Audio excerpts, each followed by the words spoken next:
नमस्कार साथियों, आप सभी का स्वागत है आपके अपने YouTube चैनल पढ़ाई की पोथी में। साथियों, उम्मीद करती हूँ कि आप सभी स्वस्थ होंगे, मस्त होंगे, बेहतर होंगे और निरंतर अपनी तैयारी के माध्यम से सफलता का मार्ग प्रशस्त कर रहे होंगे। तो चलिए, रसायन विज्ञान यानी कि केमिस्ट्री से रिलेटेड आपकी जो श्रृंखला चलाई जा रही है, जिसमें हम प्रीवियस ईयर के आए हुए सभी क्वेश्चंस को डिस्कस कर रहे हैं, तो उससे आगे कंटिन्यू करते हुए आज हम अपनी क्लास 4th करेंगे।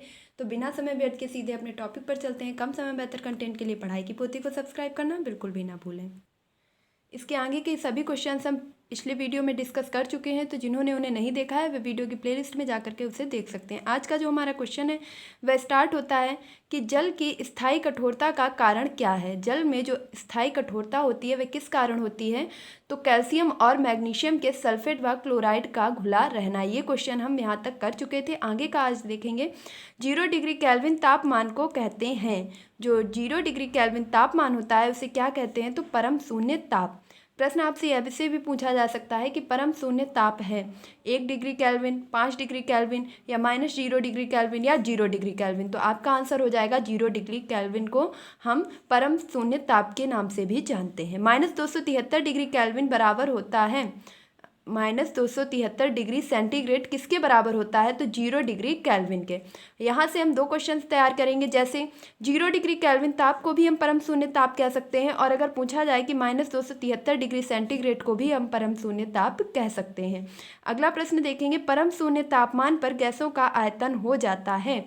परम शून्य तापमान यानी कि 0 डिग्री केल्विन या -273 डिग्री सेंटीग्रेड पर जो गैसों का आयतन है वह कितना हो जाता है? तो शून्य हो जाता है। अगला प्रश्न देखेंगे। नाइट्रस ऑक्साइड यानी कि N2O है एक सामान्य निश्चेतक। नाइट्रस ऑक्साइड N2O एक सामान्य निश्चेतक है, यानी किसी भी व्यक्ति को अगर निश्चेतक अवस्था में ले जाना है, बेहोशी की अवस्था में ले जाना है, तो मुझसे नाइट्रस ऑक्साइड सुंघाते हैं। वह होता क्या है? तो N2O। नेक्स्ट देखेंगे। बोरिक अम्ल तथा पोटेशियम परमैंगनेट क्या है? तो बोरिक अम्ल तथा पोटेशियम परमैंगनेट एक एंटीसेप्टिक पदार्थ है। बोरिक अम्ल तथा पोटेशियम परमैंगनेट एक एंटीसेप्टिक पदार्थ है। नेक्स्ट देखेंगे। गैमेक्सिन का रासायनिक सूत्र क्या है? गैमेक्सिन का रासायनिक सूत्र क्या है? तो C6H6 और Cl6 ये गैमेक्सिन का रासायनिक सूत्र है। आप चाहे सुपर टेट की तैयारी कर रहे हो, क्योंकि उसमें भी साइंस पोर्शन से 10 क्वेश्चंस पूछे जाएंगे, या आप पुलिस, SSC, GD, रेलवे किसी की भी तैयारी कर रहे हो, जनरल साइंस के क्वेश्चन आपके हर एग्जाम में पूछे ही जाते हैं। तो ये श्रृंखला आपके लिए बहुत ही महत्वपूर्ण है। बिना स्किप किए इसे अंत तक ज़रूर देखें। इससे आपका एक बेहतर रिविजन और बहुत ही तैयारी को आप मजबूत कर पाएंगे। चमड़े की टैनिंग में प्रयोग किया जाता है। जो चमड़े की टैनिंग होती है इसमें किसका प्रयोग किया जाता है? तो एलम का। एलम आपकी एक प्रकार की धातु होती है, या क्या बोल सकते हैं एलम को। एलम आपका एक पदार्थ भी होता है जिसे चमड़े की टैनिंग में प्रयोग किया जाता है। क्यूप्रस ऑक्साइड को क्या कहते हैं? तो क्यूप्रस ऑक्साइड को रूबी कॉपर के नाम से भी जाना जाता है। प्रश्न पूछा जाएगा कि रूबी कॉपर है aluminium, cuprous oxide, nitrous oxide, sulphur oxide. तो आंसर क्या हो जाएगा? क्यूप्रस ऑक्साइड रूबी कॉपर है। नेक्स्ट देखेंगे। प्रोड्यूसर गैस यानी कि एक ईंधन गैस में क्या होता है? तो प्रोड्यूसर गैस या एक ईंधन गैस में होता है CO2 तथा N2। CO2 तथा N2, कार्बन डाइऑक्साइड और नाइट्रस ऑक्साइड। नेक्स्ट देखेंगे। पोटेशियम कार्बोनेट को क्या कहते हैं? तो पोटेशियम कार्बोनेट को पर्ल एस के नाम से भी जाना जाता है। ये वन लाइनर क्वेश्चन अति अति अति महत्वपूर्ण है। ऐसे ही प्रश्न आ जाएंगे कि पर्ल एस है potassium permanganate, potassium carbonate, potassium oxalic अम्ल या क्यूप्रस ऑक्साइड, इस प्रकार के कोई भी ऑप्शन आपको डाल सकते हैं। तो वहाँ पर बहुत ज़्यादा कन्फ्यूजन होगा, तो आप अभी से बिल्कुल रट्टा मार लीजिएगा कि क्यूप्रस ऑक्साइड रूबी कॉपर है और पोटेशियम कार्बोनेट पर्ल एस है। देखिए, पोटेशियम पर्ल, तो पोटेशियम कार्बोनेट को क्या कहते हैं? पर्ल एस, और क्यूप्रस ऑक्साइड को क्या कहते हैं? Ruby copper. नेक्स्ट देखेंगे। जिन अभिक्रियाओं में ऊष्मा उत्सर्जित होती है उन्हें क्या कहते हैं? जिन अभिक्रियाओं में ऊष्मा उत्सर्जित होती है, निकलती है, उन्हें क्या कहते हैं? तो ऊष्माक्षेपी अभिक्रियाएं। जिन अभिक्रियाओं में ऊष्मा उत्सर्जित होती है उन्हें ऊष्माक्षेपी अभिक्रियाएं कहते हैं। नेक्स्ट देखेंगे। जिन अभिक्रियाओं में ऊष्मा का अवशोषण होता है उन्हें क्या कहते हैं? तो जिन अभिक्रियाओं में ऊष्मा का अवशोषण होता है उन्हें ऊष्मा शोषी अभिक्रियाएं कहते हैं। बहुत ही आसानी से याद रख पाएंगे। जिनमें ऊष्मा का उत्सर्जन हो रहा है, निकल रही है, तो उसे ऊष्माक्षेपी अभिक्रियाएं। और जिसमें ऊष्मा अवशोषित हो रही है, यानी कि एक जगह पर इकट्ठी हो रही है, अवशोषण कर लिया जा रहा है, तो उसे ऊष्माशोषी अभिक्रियाएं। नेक्स्ट देखेंगे एस्बेस्टॉस होता है। एस्बेस्टॉस क्या होता है? तो एस्बेस्टॉस कैल्शियम और मैग्नीशियम का मिश्रित सिलिकेट है। कैल्शियम और मैग्नीशियम के मिश्रित सिलिकेट को क्या कहते हैं? एस्बेस्टॉस कहते हैं, कार्बोनेट कहते हैं, या ऑक्जिलेट कहते हैं, क्या कहते हैं? तो एस्बेस्टॉस। नेक्स्ट देखेंगे शुष्क स्नेहक के रूप में किसका प्रयोग करते हैं? तो शुष्क स्नेहक के रूप में हम ग्रेफाइट का प्रयोग करते हैं। और इसके पहले की वीडियो में भी मैंने आपको बताया था कि जो पेंसिल की लिड होती है उसमें भी ग्रेफाइट का प्रयोग किया जाता है, और ग्रेफाइट आपका विद्युत का सुचालक होता है। नेक्स्ट देखेंगे दमा के रोगी को वायु के स्थान पर दिया जाता है। जब हमें देखा होगा हमने कि चाहे दमा का रोगी हो या आपके अभी जो कोरोना चल रहा था बहुत ज़्यादा, उसमें जब व्यक्ति का ऑक्सीजन लेवल डाउन हो जाता है तो कृत्रिम ऑक्सीजन दी जाती है। उसमें किसका मिश्रण होता है? वही ऑक्सीजन सिलेंडरों में कौन सी जो है गैस भरी होती है?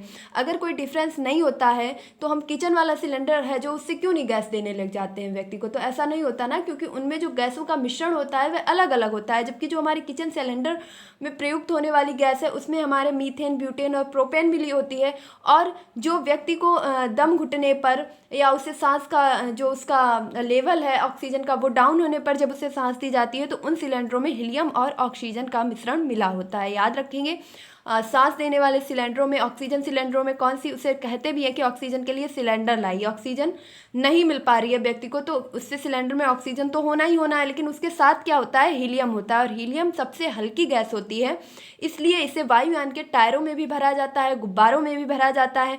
तो हीलियम और ऑक्सीजन के मिश्रण जो होता है, इसी वायु को या सांस को हम दमा के रोगी को देते हैं। और जो हमारे घर के सिलेंडरों में होती है वह कौन सी होती है? तो मीथेन, ब्यूटेन और प्रोपेन। ब्यूटेन और प्रोपेन का हिस्सा ज़्यादा होता है, मीथेन इसमें कुछ कम लेवल पर पाई जाती है। और जो एलपीजी में दुर्गंध आती है वह मरकैप्टेन के द्वारा आती है। अगला प्रश्न देखेंगे इलेक्ट्रॉन पर कैसा आवेश होता है, या इलेक्ट्रॉन पर कितना आवेश होता है? तो एक इलेक्ट्रॉन पर आवेश होता है 1.6 × 10⁻⁻19। इलेक्ट्रॉन पर आवेश होता है 1.6 × 10⁻−19 कूलाम। प्रश्न पूछे जा चुके हैं और आगे भी पूछे जाएंगे, इसलिए आप बहुत ही सीरियसली इनको देखिएगा।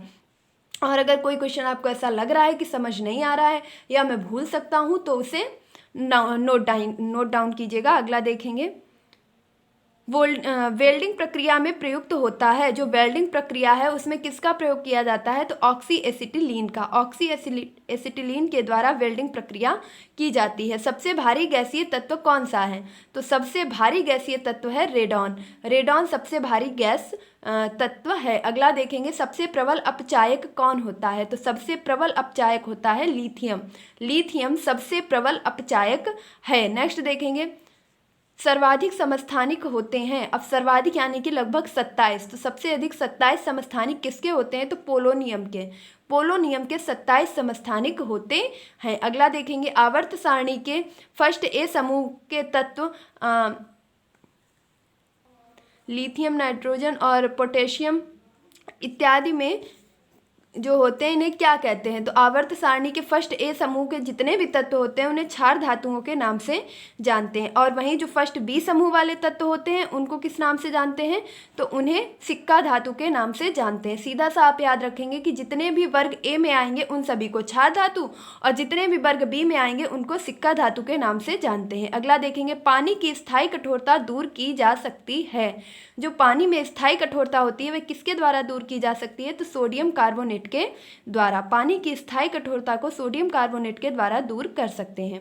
1 भाग नाइट्रिक अम्ल और 3 भाग हाइड्रोलिक अम्ल के मिश्रण को क्या कहते हैं? यानी कि आप 1 भाग क्या लीजिए? नाइट्रिक अम्ल, और 3 भाग ले लीजिए हाइड्रोलिक अम्ल। अब इसको मिला करके क्या बनेगा? तो एक्वा रेजिया। एक्वा रेजिया जो है किस किस के मिश्रण से बनता है? तो 1 भाग नाइट्रिक अम्ल और 3 भाग हाइड्रोलिक अम्ल।